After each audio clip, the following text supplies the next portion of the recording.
Alors voilà une démo de démonstration du couplage de Magento et OpenERP. Donc Magento, là on voit le back-office de Magento avec toutes les commandes qui sont passées, donc avec les différents types de commandes. Donc c'est une démo de test qu'on a fait, donc il y a des commandes payées par PayPal, par carte bleue ou par chèque, qui sont les modes de paiement les plus utilisés. Ici on voit l'interface de OpenERP, c'est la version 7 OpenERP. Donc le couplage, avant de démarrer la démo, donc je vais préciser que ce couplage a été fait sur Magento 1.8 et OpenERP 7. Donc quand on couple ces deux CMS, il y a des choses à choisir avant le couplage, c'est-à-dire où est-ce qu'on va créer les produits. Donc on peut laisser le choix à Magento ou OpenERP. Donc certains clients maîtrisent très bien l'import de Magento, leur matrice Excel, etc. Donc ils préfèrent toujours le faire dans Magento. Et d'autres préfèrent là tout encoder dans OpenERP. Donc cette démo-là a été faite sur l'encodage dans Magento. Mais on peut très bien imaginer faire l'inverse. Voilà. D'autres clients ont d'autres types de paramétrage. Voilà pour la petite explication.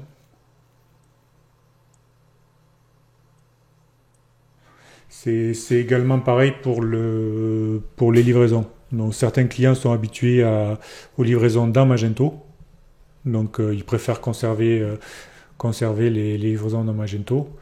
Et d'autres préfèrent le faire directement dans OpenERP. Donc les deux sont paramétrables. Donc tout ça, ça se choisit avant de lancer le projet. Voilà. Donc là, cette démo-là aussi, elle part du principe que les expéditions se font directement dans Magento. Voilà. Donc là, on voit la liste des commandes qui ont été passées dans Magento, dans le back-office. Donc tout est interfacé, donc tout est connecté, tout est repris automatiquement dans OpenERP. Donc là, on va dans la partie comptabilité, facture client. Donc là, on revoit la liste de toutes les factures clients de Magento. Donc là, on reprend pour mémo, on reprend le numéro de la commande. Donc là, on prend par exemple la 3007 qu'on retrouve ici. Voilà. Ça, c'est pour les commandes. Donc ensuite, les produits. Donc les produits sont automatiquement importés dans OpenERP. Donc là, je vous rappelle qu'on a choisi de les importer dans Magento. Donc après, il faut les rapatrier dans OpenERP.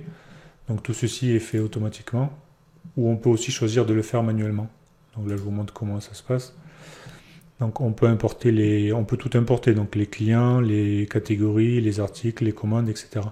Soit manuellement en cliquant sur ces boutons-là. Donc ça c'est pareil, c'est quelque chose qui se choisit en aval, soit on laisse faire manuellement. Bon, c'est rare, mais en général on le fait via des crans. Donc on l'automatise toutes les X minutes, ça récupère tout. Voilà.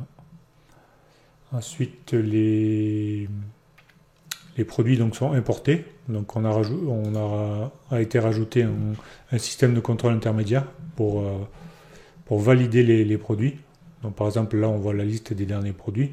Donc si on est OK, on les valide. Voilà. On peut également, si on en importe 2 ou 3000, etc., on peut les valider en masse. On contrôle si tout est OK. On fait contrôler, ils seront automatiquement contrôlés. Donc quand ils sont contrôlés, ils arrivent directement dans l'entrepôt, donc dans votre stock. Donc c'est dans l'entrepôt article. Voilà. Donc là on voit toute la liste des articles Magento. Donc cette démo a été faite avec les sample data de Magento. Donc là on reconnaît tous les produits types du sample data. Donc on va rentrer dans un produit, le Seagate, le disque dur. Et là on a accès à tous les détails du produit. On revoit la photo, on revoit dans quelle catégorie il est. Donc il est dans électronique, computer, disque dur. On revoit le prix de vente. On peut voir l'approvisionnement, donc le prix de revient. Donc ça, le prix de revient, il est calculé là sur le prix moyen pondéré. Donc c'est le prix moyen, il est revenu à 150 €. Donc après, il y a les détails sur l'achat, les détails des livraisons par fournisseur. Il y a le fournisseur également. Donc ça, c'est le couplage article-fournisseur. On peut très bien rajouter plusieurs fournisseurs à un produit avec un prix différent. Donc si vous avez plusieurs grossistes ou le fabricant directement, on peut rajouter plein de fournisseurs avec des prix différents et des délais de livraison différents. Ensuite, il y a l'inventaire du produit. Donc c'est la quantité en stock. La quantité entrante, donc c'est les produits qui éventuellement en commande. Voilà. On les ventes, on a les statistiques sur les ventes. La comptabilité. Donc là, c'est sur quel compte de comptable vont être dispatchées les ventes et les achats. Donc ça, c'est entièrement paramétrable aussi quand on lance OpenERP. Donc ça, c'est à voir avec le comptable, etc. On paramètre comme il veut. Et là, on voit le taux de TVA. Voilà. Ensuite, ça, c'est les produits. Donc après, sont aussi présentes les catégories de produits. Donc là, on reprend tout à l'arborescence Magento. On voit toutes les catégories qu'on a. Voilà pour cette partie-là. Ensuite, donc on a les factures, on a vu les produits, on a vu les catégories. Ensuite, on va voir le rapprochement bancaire. Donc la grosse force de OpenERP, c'est que ça permet de rapprocher automatiquement vos règlements PayPal et CB. Donc on va voir comment ça se passe. On repasse dans la comptabilité. On va dans l'importation de relevés. Donc là, en général, dans les systèmes Magento, on a deux types de règlements. Donc c'est ce qui est par carte bleue, PayPal, Paybox, etc. Donc c'est tout ce qui est payé instantanément. Donc la facture a été mise et le règlement est automatiquement reçu par les commerçants. Et ensuite, il y a les autres types de paiements qui sont les chèques ou les virements qui, eux, peuvent malheureusement ne jamais arriver. Le client ne fait pas le virement ou on n'envoie pas le chèque. Donc ils sont traités différemment. Donc là, on va faire le rapprochement des cartes bancaires. Donc là, on choisit carte bancaire. On sélectionne le relevé. Hop, là, je sélectionne sur mon ordinateur. Voilà, j'ai sélectionné. Donc le relevé, c'est le relevé de carte bleue, des détails de carte bleue que votre banque vous met à disposition tous les mois. Qu'on télécharge souvent au format XML ou CSV. Donc voilà. Là, je vais le télécharger sur 3 commandes qu'on avait faites dans la démo. Donc j'importe le relevé. Voilà, là on a le détail du relevé. Donc nous là c'est une banque Crédit Lyonnais. On rentre dans le relevé. Donc là on voit les 3 commandes qui sont impactées. Voilà, on va avec les montants. Donc on fait autocomplétion pour les vérifier. Donc là on voit qu'elles sont toutes les 3 valides. Ensuite on va les confirmer. Si tout est automatiquement complété, on peut confirmer. Donc là on confirme. Donc là, c'est confirmé, donc les écritures comptables sont passées. Donc on peut aller dans la pièce comptable. Là, on voit la pièce comptable qui a été créée. Donc 80,97 €, ça correspond aux 3 commandes. Voilà, aux 3 commandes. Donc ça, c'est le compte 511 300. Donc ça, c'est le compte comptable qu'on a mis pour les relevés ces cartes bancaires. Donc là, on voit que ces trois écritures ont été soldées par le 512 100, qui est le compte de banque. Donc voilà, donc là, ça permet de valider automatiquement les écritures et les règlements clients.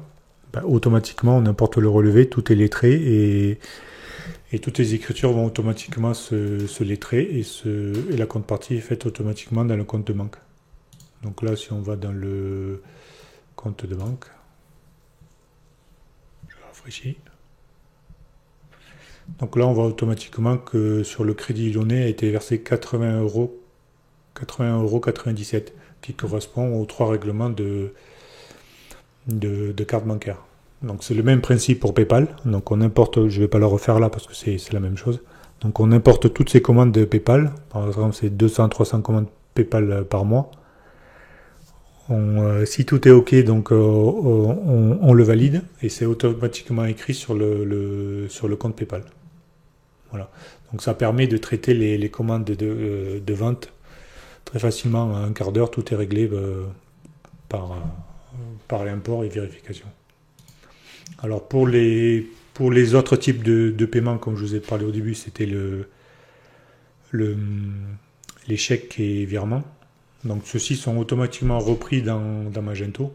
Mais là, on ne facture pas parce malheureusement, des fois, les chèques ou les virements n'arrivent pas. Donc il y a le bon de commande qui est généré. Et si jamais on reçoit le chèque ou le virement, là on va valider le bon de commande, créer la facture et enregistrer le règlement. Donc ensuite, ça partira automatiquement aussi sur votre relevé de manque.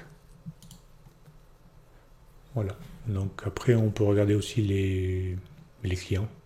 Donc tous les clients sont bien sûr automatiquement tous repris avec des statistiques de vente. On voit tous les clients. Alors la partie comptabilité, donc après il y a des pièces comptables qui sont créées, donc automatiquement avec les ventes et les achats, donc on a vu tout à l'heure. On peut aussi créer manuellement des OD comptables pour créer toutes les autres opérations que vous faites sur votre entreprise. Par exemple les achats ou les paiements de frais bancaires, etc. On passe des OD pour traiter tous vos flux bancaires. Voilà, donc je vais aussi également vous parler du module d'achat. Donc il y a un module d'achat qui est très complet dans OpenERP. Donc vous passez des bons de commande ou des devis, donc à différents fournisseurs, différents prix, etc. Vous envoyez. Dès que vous réceptionnez les produits, tout est mis automatiquement en stock dans l'entrepôt. Entrepôt, article. Donc là, on voit le stock physique et le stock virtuel. Donc ça veut dire qu'il y a une commande de 5 unités qui est en cours, qui n'a pas été réceptionnée. Donc ce stock est ensuite automatiquement mis à jour dans Magento. Donc dès qu'une commande est validée, ça repart dans Magento. Donc ça repart dans Magento, donc ça vérifie également s'il y a eu des ventes dans Magento. S'il y a eu une vente dans Magento, ça la décrémente pour avoir votre stock à jour, qui est remis à jour automatiquement toutes les minutes dans Magento.